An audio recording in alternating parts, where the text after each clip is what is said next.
Estados Unidos ya no es una superpotencia en el Golfo Pérsico. Siento decíroslo así, pero básicamente habéis abandonado muchas de vuestras bases. La presencia militar que tenéis ahora es solo una fracción de lo que fue antes. Solo por eso, Estados Unidos está en una posición increíblemente débil en la región. Así que, aunque todo este desgaste esté ocurriendo, y aunque Estados Unidos presuma de cifras impresionantes sobre la gente que ha matado, los barcos que ha destruido, o la infraestructura que ha dañado en Irán, ¿dónde va a estar todo eso dentro de un año? ¿O acaso Irán va a rendirse y levantar la bandera blanca?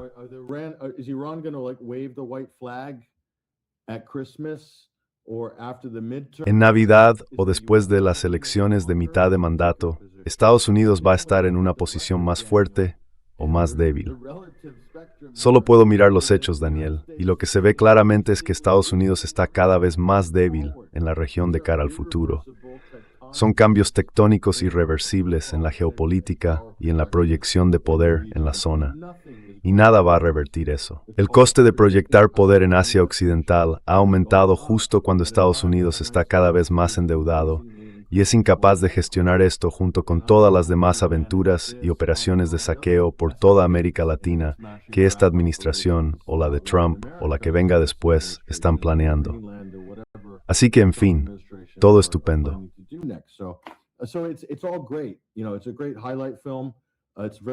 Es un vídeo de momentos destacados, impresionante, muy llamativo.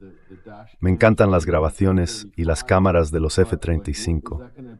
Pero eso te va a poner en una mejor posición dentro de 6, 12 o 18 meses. ¿Qué vas a hacer dentro de 3 años? Dentro de 3 años seguiréis intentando jugar a este mismo juego. Daniel, la opción más económica es un acuerdo negociado y que Estados Unidos básicamente se retire de esto. Que deje de insistir en esa cartera táctica absurda que están siguiendo. Esa es la única posición económicamente viable para Estados Unidos. De lo contrario, ya sabes, solo habrá más pérdidas, más costes, y van a envalentonar a la región, haciéndola cada vez más antiestadounidense y anti-israelí. Eso es lo que va a pasar.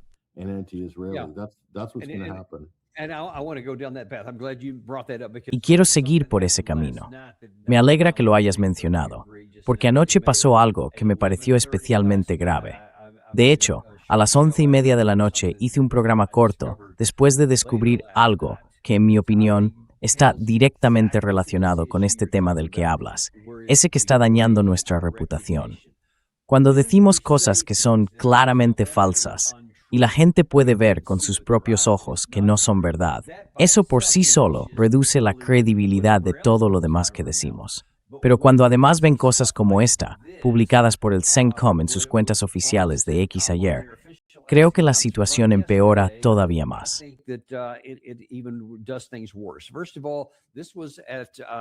Primero, esto fue alrededor de las 4:30 de la tarde, creo. Dijimos que Estados Unidos había inutilizado un buque que no cumplía las normas en el Golfo Arábigo. Y dijimos que el Belmont, un barco comercial con bandera de Cracovia que navegaba por aguas internacionales hacia la isla de Karg, ignoró varias advertencias mientras intentaba violar el bloqueo estadounidense. Una aeronave de Estados Unidos inutilizó el buque tras disparar un misil Hellfire contra la chimenea del barco. Ahora bien, si miras el mapa de la región, la isla de Karg y el Golfo Arábigo ni siquiera están donde se encuentra nuestro bloqueo. Así que nadie estaba intentando romper el bloqueo. Simplemente navegaban por aguas internacionales rumbo a su propio puerto.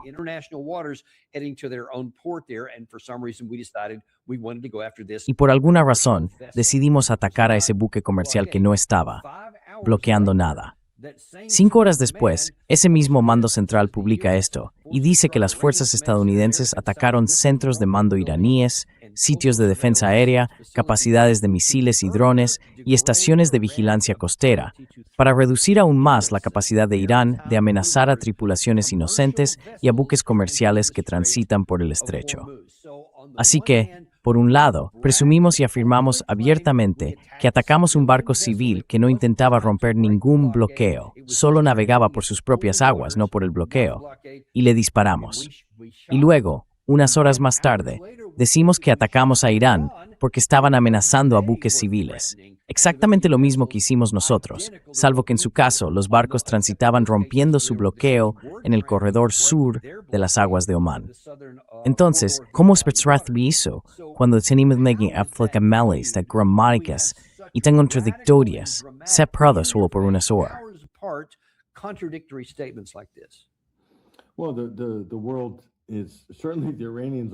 Bueno, el mundo, desde luego los iraníes no van a tomarse en serio a Estados Unidos por lo que diga, y no deberían hacerlo, y ya lo han dicho, de forma oficial y pública. Pero en cuanto al resto del mundo, cualquier país que respete la ley, naciones que sigan la Convención de la ONU sobre el derecho del mar o el derecho internacional, van a mirar eso y se van a dar cuenta de que, en realidad no, que Estados Unidos es muy arriesgado. Están atacando barcos comerciales. Estados Unidos no tiene derecho a controlar el tráfico en el estrecho de Hormuz, ni a imponer un bloqueo en los otros mares adyacentes. Simplemente no lo tiene. Y legalmente hablando, entre Irán y Omán no hay espacio alguno de aguas internacionales entre las aguas territoriales de esos dos países.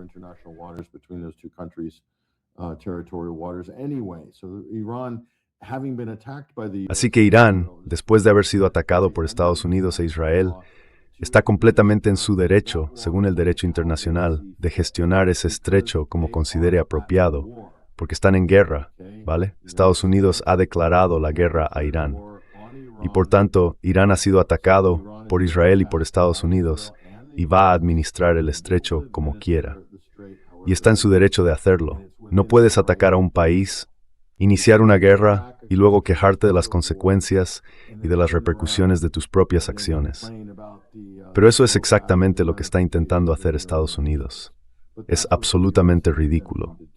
Y muchos países están mirando ahora mismo a Washington y pensando, habéis perdido completamente el rumbo en todo esto.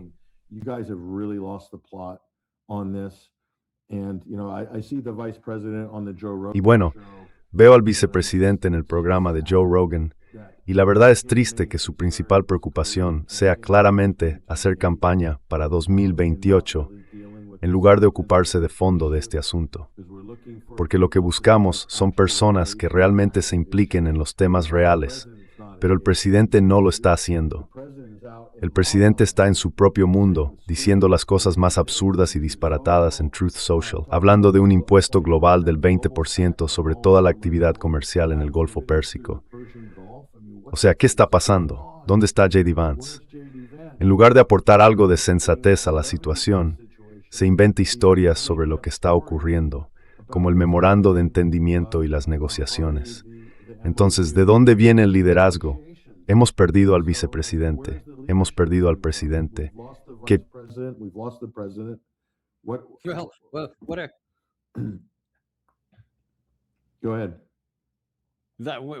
Adelante. Lo que puedo decirte es que uno de los funcionarios del gobierno de la Casa Blanca, Stephen Miller, quiere darle su propio enfoque a todo esto.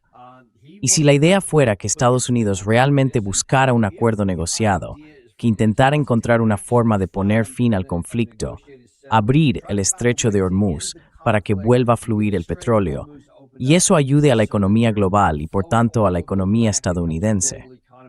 Si ese fuera de verdad nuestro objetivo, entonces estaríamos diciendo cosas en esa línea, intentando suavizar las tensiones y diciendo, hablemos de esto, tengamos una conversación. Volvamos a implicarnos con el párrafo 5. ¿Qué significa exactamente? ¿Tenemos algún comentario? Eso es lo que haríamos si ese fuera nuestro interés.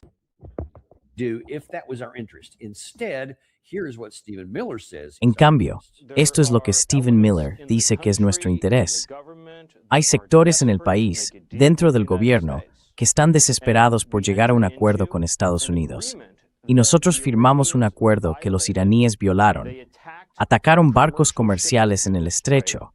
Y el presidente Trump lo dejó muy claro. No se desafía a Estados Unidos. No se viola un acuerdo con Estados Unidos. No se rompe la palabra dada al presidente Trump ni a América. Ni tietes per mai mauniun incumplien en etal, pagros smurth infernal. And you will pay a hellish price.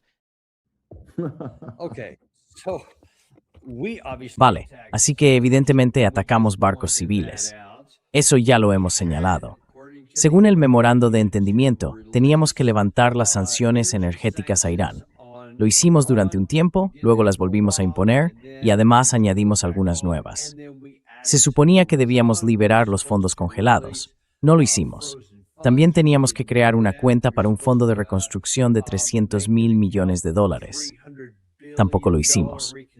Pero por lo demás lo hicimos todo. Bueno, en realidad no hicimos nada. ¿Qué opinas de eso?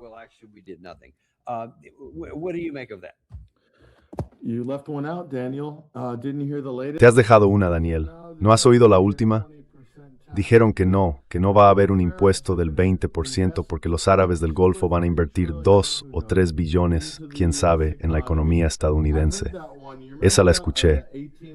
¿Te acuerdas?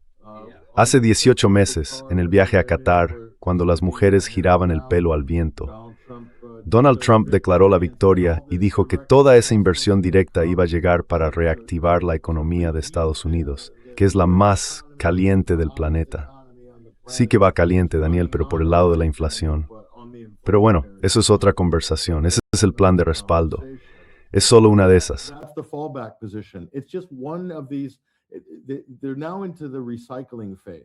Ahora están en la fase de reciclar sus propias excusas y argumentos. Así que eso de que los árabes van a rescatarnos con inversiones no va a pasar. Te lo digo ya. No van a tirar su dinero a la economía estadounidense. Lo van a poner en mercados emergentes, donde realmente obtienen rentabilidad por su inversión, pero no en Estados Unidos. Los grandes gurús de la inversión en Estados Unidos están diciendo que no se invierta ahora en la economía norteamericana. Están recomendando invertir en mercados emergentes. Así que bueno, de algo estoy seguro. Los saudíes y los países del Golfo son muy inteligentes a la hora de decidir dónde ponen su dinero. Y te aseguro que no va a ser en Estados Unidos.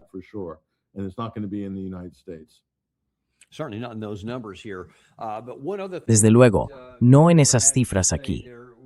Pero hay otra cosa que dijo Miller, que conecta con lo que comentabas hace un momento, que no parece que tengamos ningún interés en negociar, ni en nada parecido. Miller, en el fragmento que acabamos de mostrar, básicamente decía que lo que buscamos es una rendición. Ya sé que antes firmamos un memorando de entendimiento, pero en realidad ahora no queremos hacer eso. Lo que queremos es que hagáis lo que os decimos, aunque nosotros no cumplamos nada de lo que exigimos. ¿Y a quién le importa eso? Queremos que hagáis lo que os decimos. Y si no lo hacéis, continuó diciendo lo siguiente.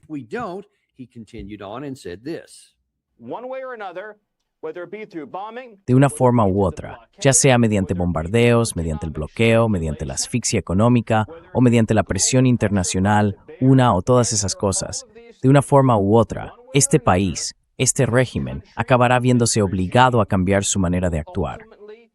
Va a ocurrir, Son, y el presidente Trump tiene que tener la fortaleza necesaria para llevarlo hasta el final.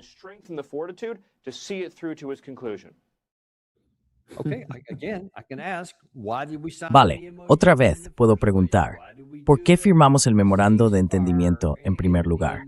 ¿Por qué hicimos el alto el fuego en abril antes?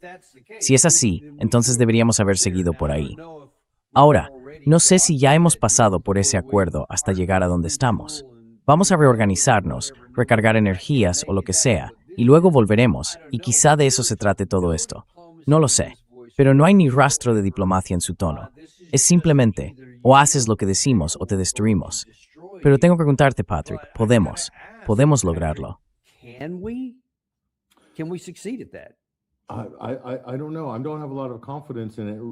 No lo sé. No tengo mucha confianza en que eso vaya a pasar porque, para empezar, ¿cuáles son las credenciales de Stephen Miller para hablar de temas delicados de política exterior? Quiero decir, ni siquiera tiene un título en Derecho y fue el director de America First Legal, lo cual ya es curioso. Pero bueno, ahora es prácticamente jefe de gabinete o vicejefe de gabinete en la Casa Blanca. No tiene ni idea de lo que está diciendo. Así que lo que hace es presentar una especie de caricatura de Irán al estilo Disney, tipo Aladdin, una versión totalmente alejada de la realidad. Y ahí está, en la televisión nacional. Y claro, la base de Trump y los espectadores habituales de Fox News se lo van a tragar encantados. Por cierto, creo que se parece más a Jafar que a Aladdin. Pero bueno, sigue. Aladdin, Jafar, sí. O ese tipo de personaje, ya sabes, como Matt Mueller o el genio o lo que sea, sí. Pero bueno, Miller está en una categoría aparte. Hay que reconocerle eso, se lo merece. Va por su propio camino. Pero mira, toda esa retórica y todo ese discurso suenan un poco desesperados, se nota mucha desesperación ahí. J.D. Vance, cuando hizo la entrevista con Rogan, sé que ya lo habéis comentado hasta la saciedad, pero me pareció interesante algo que destacó de aquello. Este es el vicepresidente, recordemos, que se considera a sí mismo el heredero natural de la Casa Blanca, con 41 años ahora, pero pensando en 2028. Dijo que Irán está dividido entre los locos y los duros, y que hay una especie de batalla épica imaginaria dentro de Irán entre los fanáticos religiosos que creen en el regreso del 12º imán y los pragmáticos.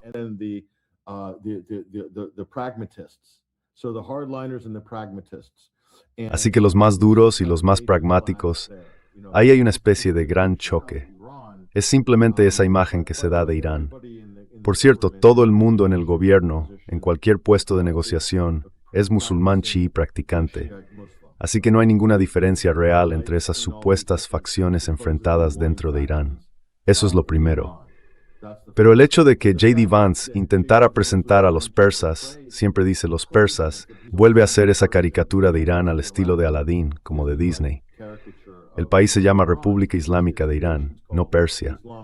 Pero bueno, eso te da una idea de dónde están. Están realmente desesperados, intentando lanzar un montón de distracciones. No paran de cambiar de rumbo. Van de un lado a otro. Vance va de un lado a otro. Trump va de un lado a otro.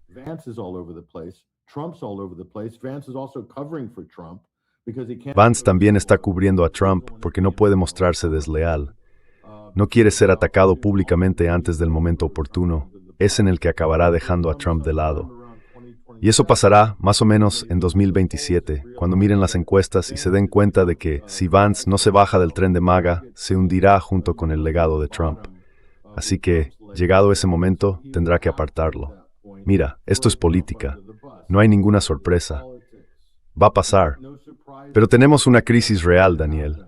Una crisis auténtica en política exterior, en el plano geopolítico y también económico para Estados Unidos. Es de hecho una crisis existencial, una amenaza potencial para el país, si pensamos en la inestabilidad que conlleva la trayectoria actual de su política.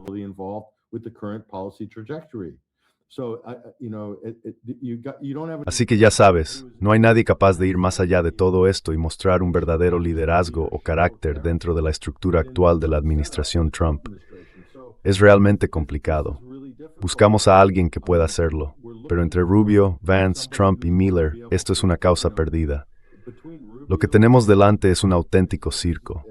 Están mal encaminados desde el principio y no ha habido ningún mea culpa.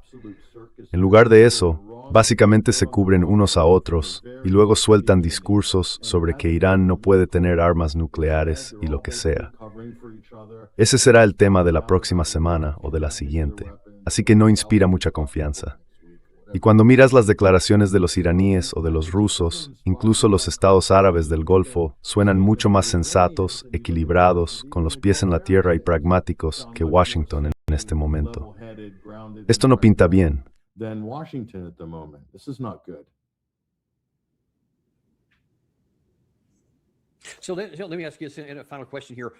Déjame hacerte una última pregunta. ¿Viste a Keith Kellogg, al almirante Cooper? Acabas de ver a Stephen Miller, todos golpeando la mesa, diciendo que vamos a ganar, que ellos o se rendirán o caerán, y que lo tomaremos por la fuerza, si hace falta, por medios militares. Pero nosotros entrevistamos y hablamos con Suleiman Ahmed, que vive en el Reino Unido y que también estuvo allí, sobre el terreno, durante gran parte de esa ceremonia fúnebre, y dijo algo que me llamó mucho la atención. Me pregunto si tú viste algo parecido en tus viajes durante ese mismo periodo. Él contó que muchas de las personas con las que habló, en todos los lugares por los que pudo pasar, decían que, incluso si perdían hasta la mitad de su población, jamás aceptarían una situación como la que describías hace un momento, en la que más adelante volveríais y los atacaríais otra vez con otra guerra.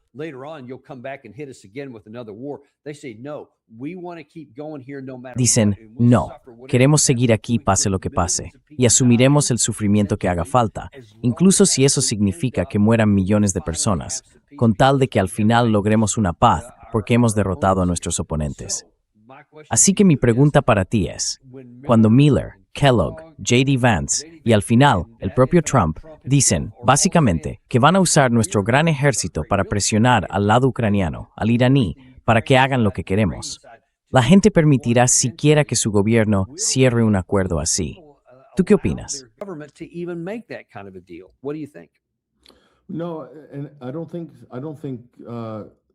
No, no creo que vayan a hacer ninguna concesión a Estados Unidos. Lo han dicho públicamente y de forma muy clara. Eso no va a pasar. Llevan bajo sanciones, asesinatos selectivos, operaciones encubiertas y ataques a su moneda desde hace 47 años. ¿De verdad crees que después de medio siglo van a rendirse justo ahora, cuando tienen la ventaja geopolítica frente a Estados Unidos? Mira, Daniel, la jugada de judo que Irán ha hecho desde el 28 de febrero es asombrosa, por cualquier medida histórica o análisis geopolítico. Han conseguido algo increíble. Ni siquiera están al mismo nivel militar que Estados Unidos, o que Israel, o Turquía, o cualquier otro país de la región.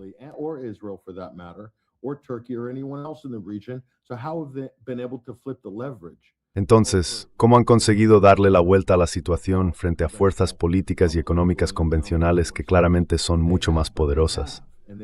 Pues lo han hecho, y lo han hecho con muchísimo cuidado y con una estrategia muy calculada.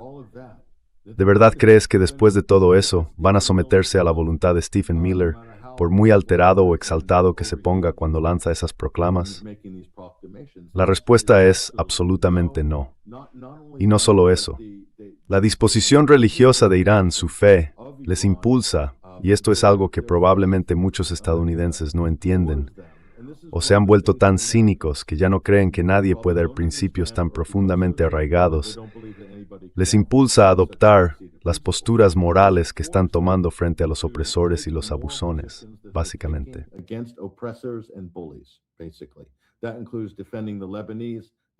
Eso incluye defender a los libaneses, a los palestinos, a los venezolanos, a los cubanos o a quien sea. Eso está, literalmente, prácticamente, no con esas palabras exactas, pero más o menos consagrado en su constitución. Ese es el elemento religioso de Irán. En el fondo, toda su economía política se construye en torno a eso. No es una separación entre iglesia y Estado añadida como un complemento. Por eso es muy importante que la gente entienda que están dispuestos a llegar hasta el final. Están dispuestos a hacer grandes sacrificios personales, familiares y nacionales. Esa es la realidad. Y por eso han sobrevivido tanto tiempo bajo las sanciones más duras, bajo los ataques económicos más devastadores y también bajo ataques militares de Estados Unidos.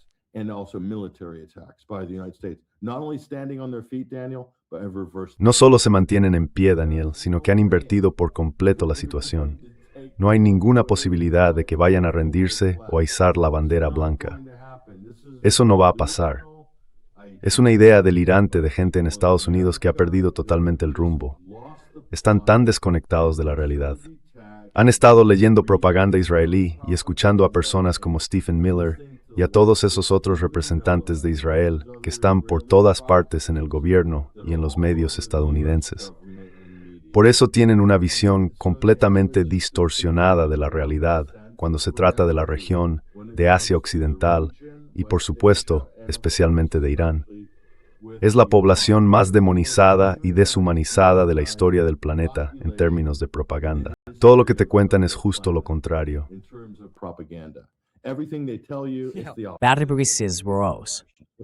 Puede que sí. Mira, el caso es que, puedes darle vueltas a las cosas por un lado o por otro. Puedes fingir todo lo que quieras, pero lo que no puedes hacer, no puedes imprimir petróleo ni producir petróleo y gas natural y todo eso, de la nada. Y si no puedes sacarlo del Golfo Pérsico, en algún momento tu gasto va a caer como una piedra sobre tu pie y vamos a tener un problema. Y creo que hacia ahí vamos, porque con el panorama que acabas de describir, no vamos a poder llegar. No vamos a poder salir de esto solo hablando con alguien que está decidido a seguir adelante. Sabes que no tenemos patrocinadores porque odiamos llenarte de anuncios. A mí no me gustan, así que muestra un poco de apoyo. Suscríbete, dale a me gusta y envíalo a alguien que te importe.